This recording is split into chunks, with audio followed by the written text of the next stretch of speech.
They say Willow Lane is where the perfect people go to sleep. But some of us are just better at dreaming with our eyes open.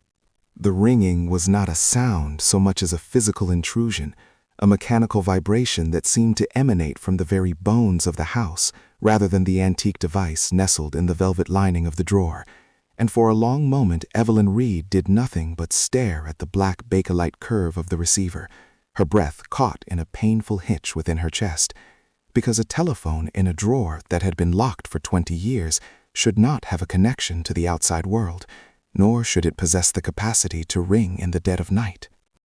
The sound was a dull, rhythmic trill, muffled by the heavy oak of the desk and the accumulated dust of the library.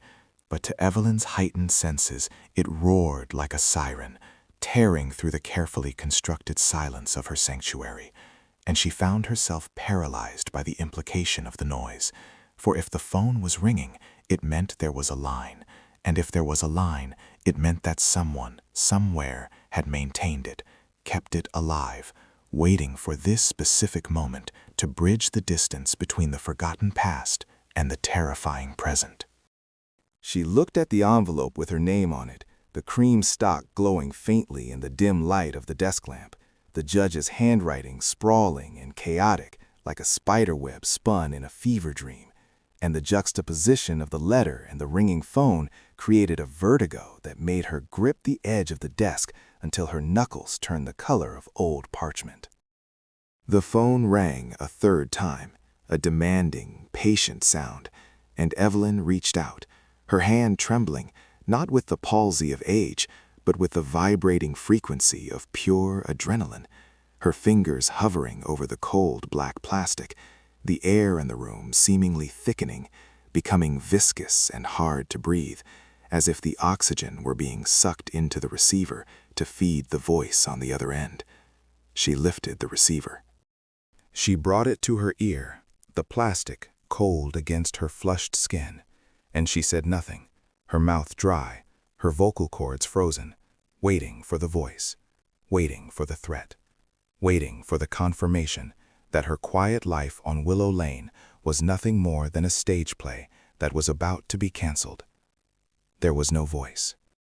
There was only the sound of breathing, a wet, heavy respiration that sounded magnified, as if the person on the other end were holding the mouthpiece directly against their lips, a rhythm of inhalation and exhalation that sounded disturbingly familiar, distinct in its cadence, a slow, labored wheeze that spoke of age or illness, or perhaps just the sheer effort of existing in a world that required so many secrets. "Hello," she whispered, the word barely a ghost of a sound, a violation of her own rule of silence. The breathing stopped. There was a click, sharp and final, followed by the infinite, hollow hum of the dial tone, a drone that sounded like the flat line of a dying machine, and Evelyn slowly lowered the receiver back into its cradle, her heart hammering against her ribs like a trapped bird, the silence of the library rushing back in to fill the void left by the connection. But the silence was different now. It was no longer empty, it was heavy, charged with the static of observation. She looked down at the envelope again, and with a sudden, jerky motion that betrayed her composure, she snatched it up, expecting it to be heavy, expecting it to contain the answers. But it was light, almost weightless, and when she tore open the seal, her fingers tearing the expensive paper with uncharacteristic violence, she found only a single index card inside. It was blank. She turned it over, staring at the white emptiness, searching for invisible ink, for a watermark, for an indentation of a pen that had run out of ink, but there was nothing, absolutely nothing, and the blankness was more terrifying than a threat, for a threat gives you a direction, a focus, something to fight against, but a blank page is a mirror, reflecting only your own paranoia, your own guilt, forcing you to fill in the empty space with your worst nightmares. She dropped the card into the drawer and shoved it shut, the heavy thud of the wood sounding like a coffin lid closing, and she backed away from the desk, her eyes wide, scanning the shadows of the library. The towering shelves of books that had always been her friends, now looming like silent judges, their spines turned away from her, their knowledge inaccessible. It was then that she smelled it. At first, it was faint, a subtle shift in the olfactory landscape of the room, a thin ribbon of scent weaving through the smell of old paper, leather, and lemon polish, a scent that shouldn't be there, a scent that belonged to the outdoors, to disaster, to destruction. Smoke. Not the comforting aroma of a wood fire in the hearth, not the nostalgic scent of burning leaves in autumn, but the acrid, biting stench of something synthetic scorching, of plastic and rubber and electrical wiring giving up their ghosts to heat, a sharp, chemical tang that coated the back of her throat and made her eyes water. Evelyn spun around, her gaze darting to the fireplace, but the grate was cold and empty, swept clean days ago, the ashes disposed of with her usual meticulous efficiency. And she looked to the corner where the old radiator stood, checking for a leak, for a spark, but the iron was cool to the touch, silent and dormant. She moved out of the library, her slippers whispering on the hardwood floor of the hallway, the smell growing stronger as she moved. Or perhaps it was not growing stronger, perhaps it was moving with her, attached to her, a phantom miasma that had no source in the physical world, but was billowing out of the recesses of her own memory.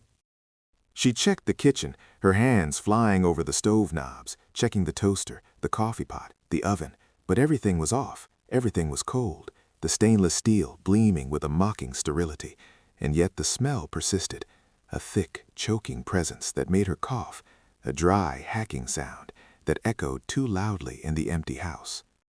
She went to the front window, the large bay window that looked out onto Willow Lane, thinking that perhaps the fire was outside, that perhaps one of the neighbors was burning trash, or that a car had stalled and overheated, and she pressed her face against the cold glass, her breath fogging the pane for a second before fading, creating a temporary veil through which she had to peer. The street was dark, the street lamps casting pools of sickly yellow light on the asphalt, the shadows stretching long and distorted between the pools, and the air outside looked clear, no haze, no plumes of gray rising into the night sky, the stillness of the suburban landscape absolute and unbroken.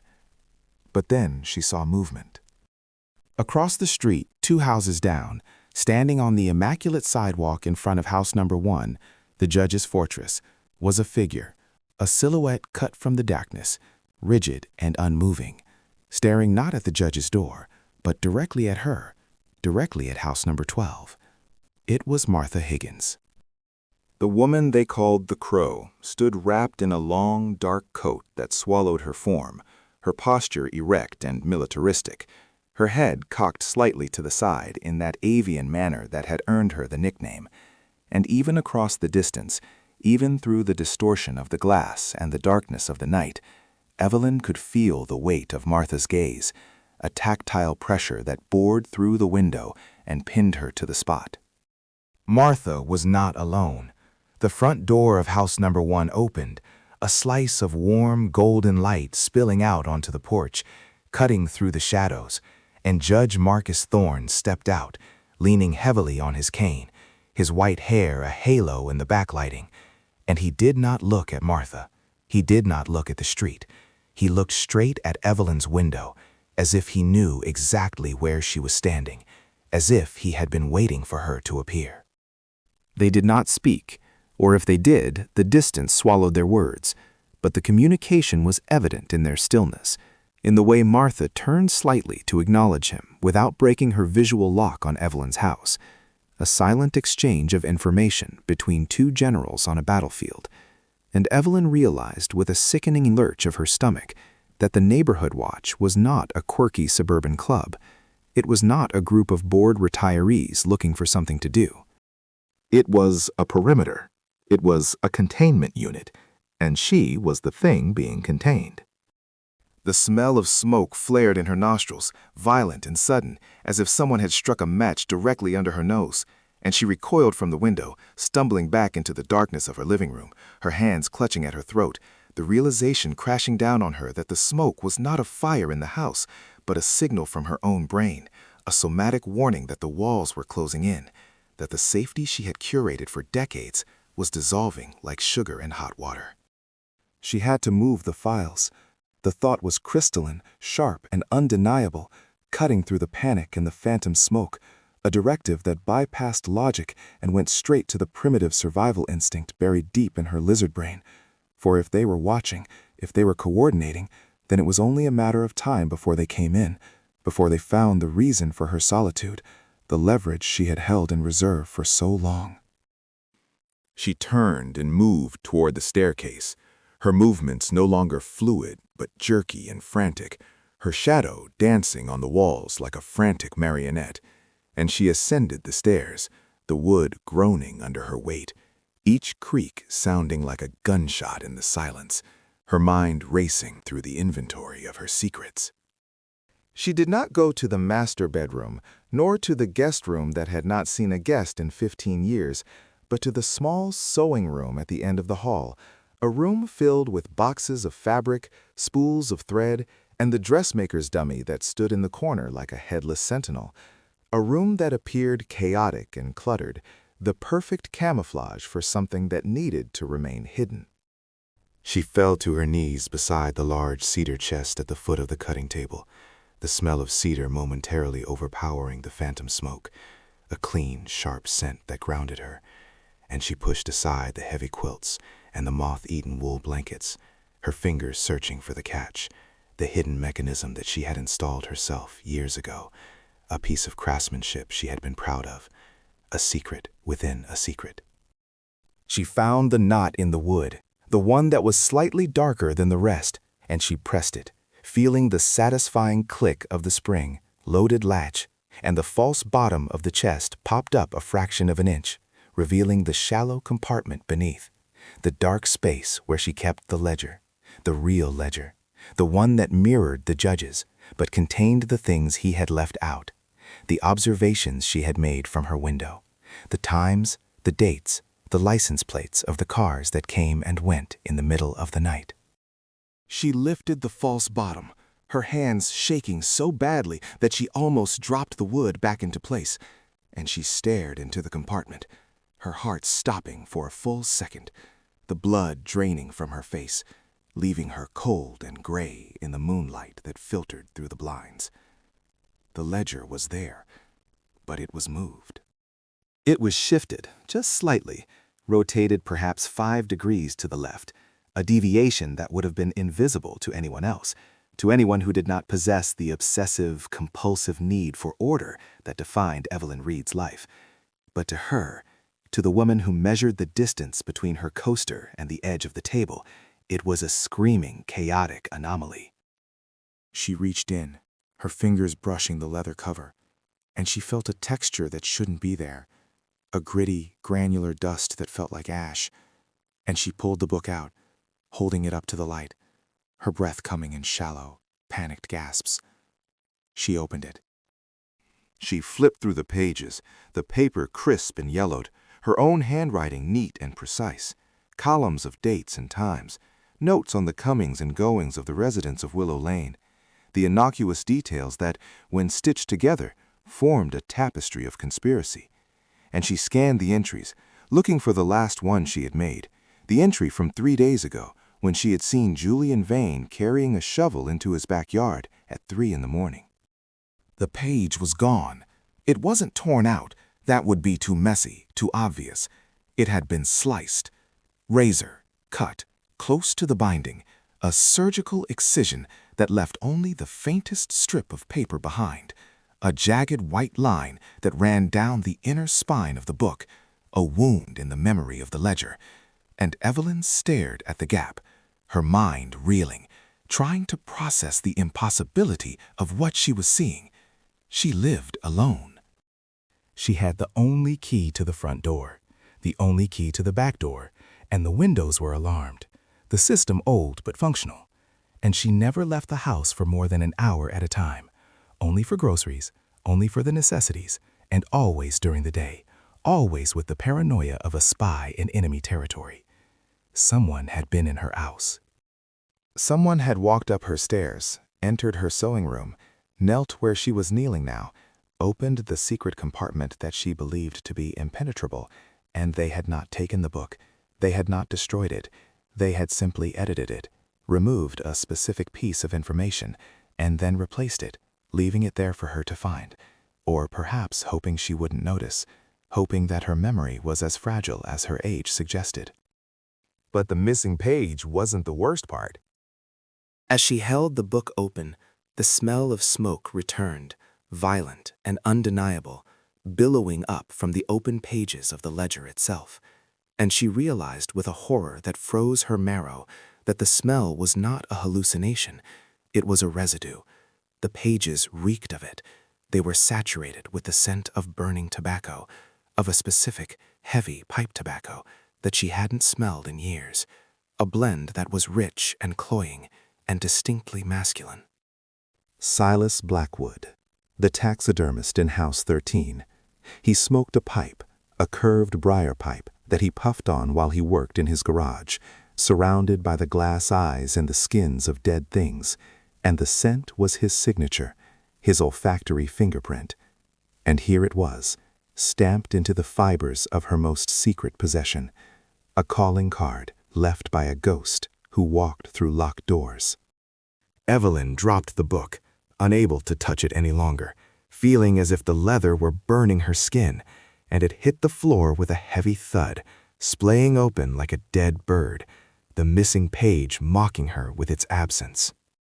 She scrambled backward, scuttling across the floor like a crab, putting distance between herself and the chest, her back hitting the leg of the dressmaker's dummy, the impact jarring the mannequin so that it wobbled, its headless form looming over her, casting a long, decapitated shadow across the floorboards. She needed to leave. She needed to get out of the house, out of this trap. She needed to run to the street, to scream, to alert the police. But who would she call? The judge was the law. Martha was the watch. They were the ones outside. They were the ones waiting. And if Silas Blackwood had been in her house, if he had been in her sewing room, then where was he now? The question hung in the air, suspended in the dust motes, and Evelyn listened, straining her ears against the silence of the house, listening for the creak of a floorboard, for the rustle of clothing, for the wet, heavy breathing she had heard on the phone. The house was silent. But it was a deceptive silence, a silence that felt held, as if the house itself were holding its breath, waiting for the punchline, and Evelyn slowly, painfully, pulled herself to her feet, her knees cracking, her hands trembling uncontrollably. She had to check the basement. The thought was irrational, a horror movie cliché, but she knew, with a certainty that defied logic, that the answer was down there, that the source of the draft, the entry point, the breach in her fortress, was in the cellar, in the dark, damp space that ran the length of the house, the space she avoided, the space where the old coal chute had been bricked up years ago, or had it. She moved out of the sewing room, clutching the door frame for support, and walked back down the hallway, past the stairs, past the library where the phone sat in its cradle, past the kitchen where the phantom smoke still lingered, and she approached the narrow door under the staircase, the door that led down into the earth. It was locked.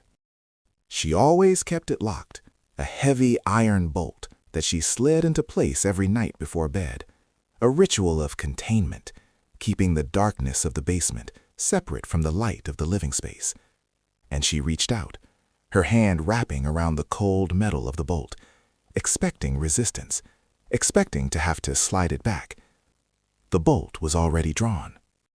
It was slid back, the metal tongue retracted into its housing, the door standing unlatched, held closed only by the friction of the warped wood against the frame, and Evelyn stared at it, her mind refusing to accept the visual data, because she remembered locking it.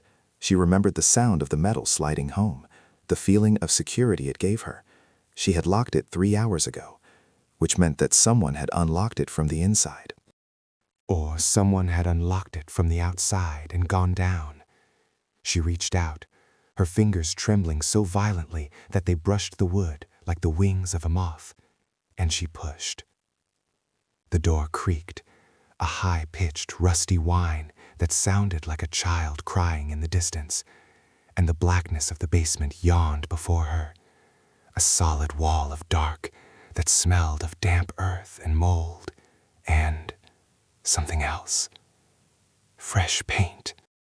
The smell was faint, buried under the mildew, but it was there, the chemical tang of latex and primer, a smell of renovation, of change, of covering things up, and it made no sense, for she had not painted the basement in 40 years.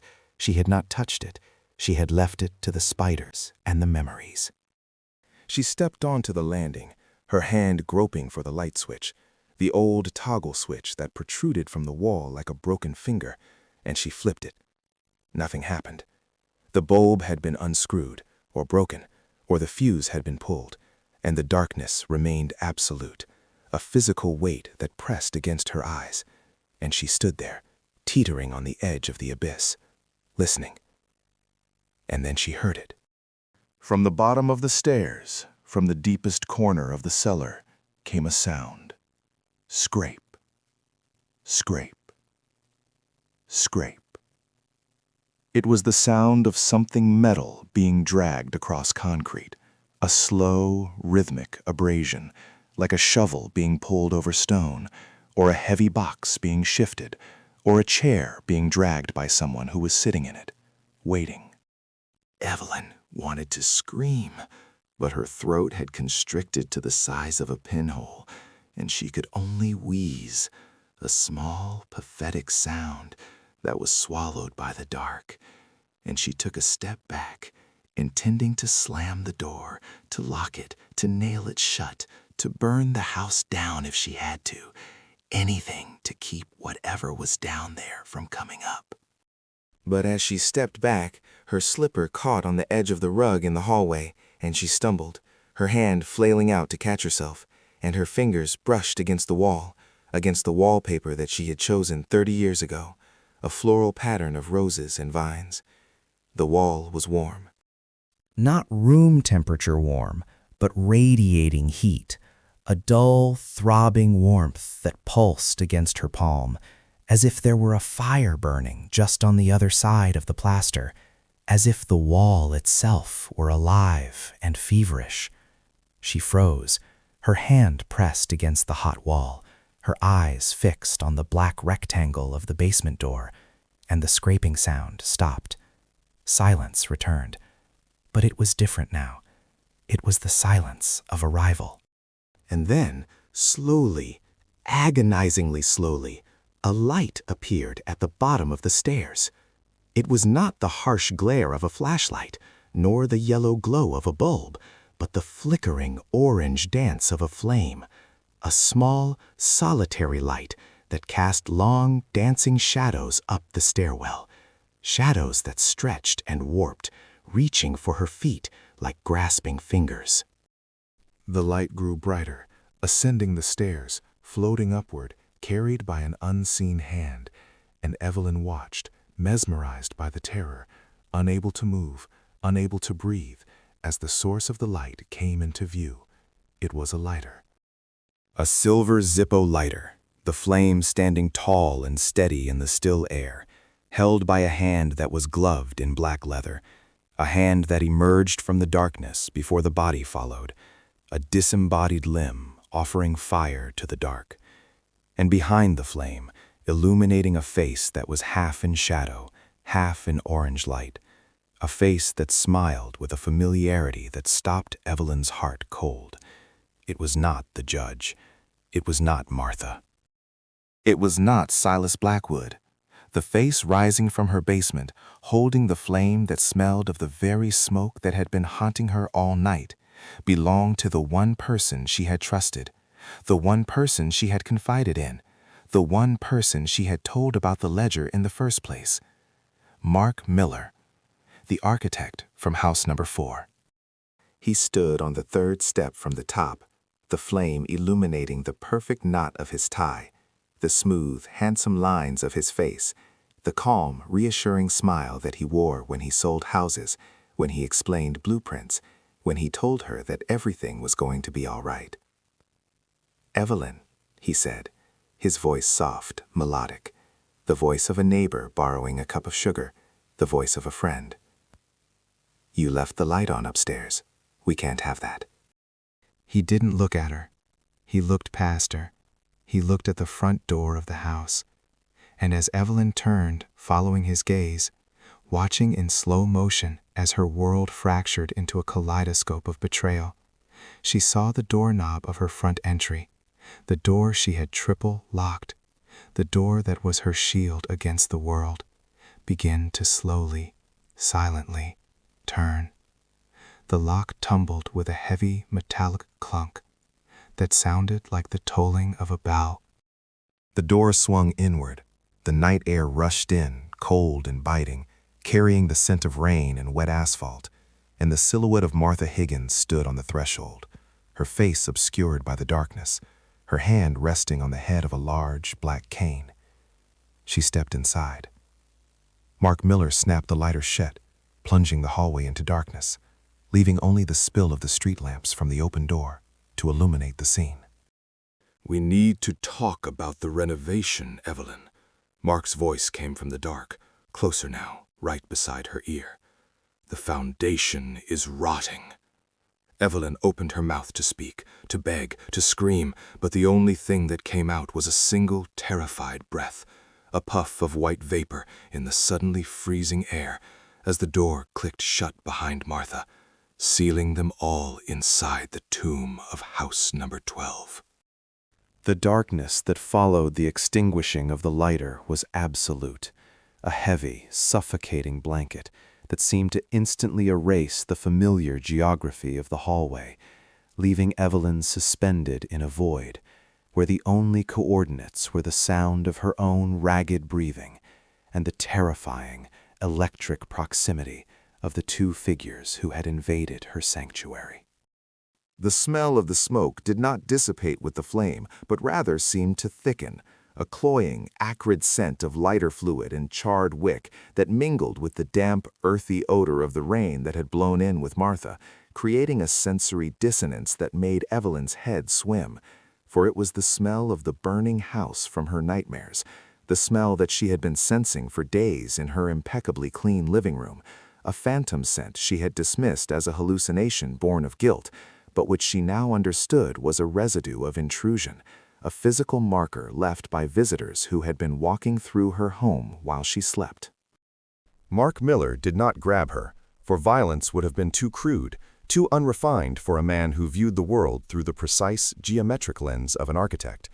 But his presence at her shoulder was a physical force, a wall of pressure that guided her without touching, steering her body through the gloom toward the living room, where the streetlights filtered through the heavy velvet drapes in thin gray slices that illuminated dust motes dancing in the disturbed air. Martha moved ahead of them, the rhythmic thump, drag of her cane on the hardwood floor acting as a metronome for Evelyn's racing heart, a sound that seemed terribly loud in the vacuum of the house, signaling that the hierarchy of Willow Lane had shifted, that the elderly widow from house number 2 was no longer a fragile observer tending to her hydrangeas, but a warden stepping into her shift, her silhouette rigid and purposeful against the pale wash of light from the window. They assembled in the living room, a space Evelyn had kept as a museum of domestic perfection, where not a coaster was out of place, and where the magazines were fanned with mathematical precision. But now, standing in the erratic shadows cast by the swaying oak tree outside, the room felt foreign, a stage set for a play she hadn't rehearsed. And as Mark moved to the fireplace, leaning casually against the mantel as if he were at a cocktail party rather than a home invasion, Evelyn's mind snapped back to the moment earlier that afternoon when she had opened the hidden cache behind the wainscoting to move the files. She remembered the cold sweat that had slicked her palms when she counted the documents, the sickening lurch of her stomach when she realized the sequence was broken, that page 42 was gone, leaving a jagged gap in the narrative of the judge's corruption. And looking at Mark now, seeing the way he watched her with that pitying, knowledgeable smile, while idly flipping the silver Zippo over in his fingers, she realized the page hadn't been lost, nor had it been misplaced in her panic, but rather it had been retrieved.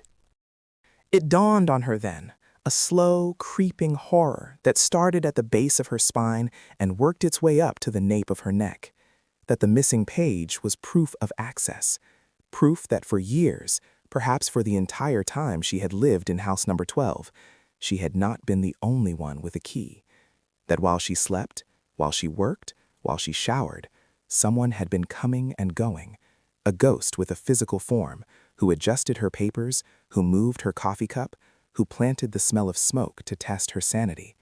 And the security she had prized, the triple locks and the deadbolts, were merely theater, props to make her feel safe while the audience watched from the stalls.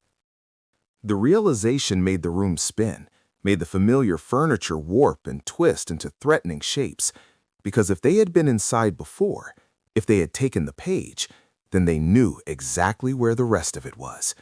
And this performance, this terrifying visit, was not about finding the file, but about finding out who else Evelyn had told, about sealing the leak before the rot spread to the rest of the neighborhood's foundation.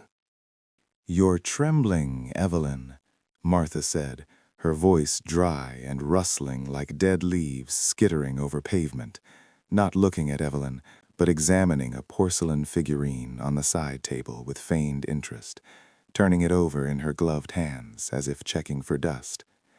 "And there is no need for trembling, not when we are simply neighbors having a discussion about the neighborhood, about the safety of our little community, which is fragile, you know, as fragile as this little dancer." She set the figurine down with a click that echoed like a gunshot in the quiet room, and the implication hung heavy in the air. The suggestion that the neighborhood watch was not merely a group of retirees with nothing to do, but a complex, breathing organism designed to protect the organism itself. A surveillance ring that had been watching Evelyn through the gaps in her blinds, cataloging her movements, timing her trips to the basement, and waiting for the moment she became a liability. Mark cleared his throat, a soft, polite sound, and the metallic clink of the lighter lid snapping open and shut resumed, a hypnotic focal point as he began to speak about structure, about how a single rotten beam can bring down a roof, about how secrets, like water damage, must be contained before they spread to the adjoining properties.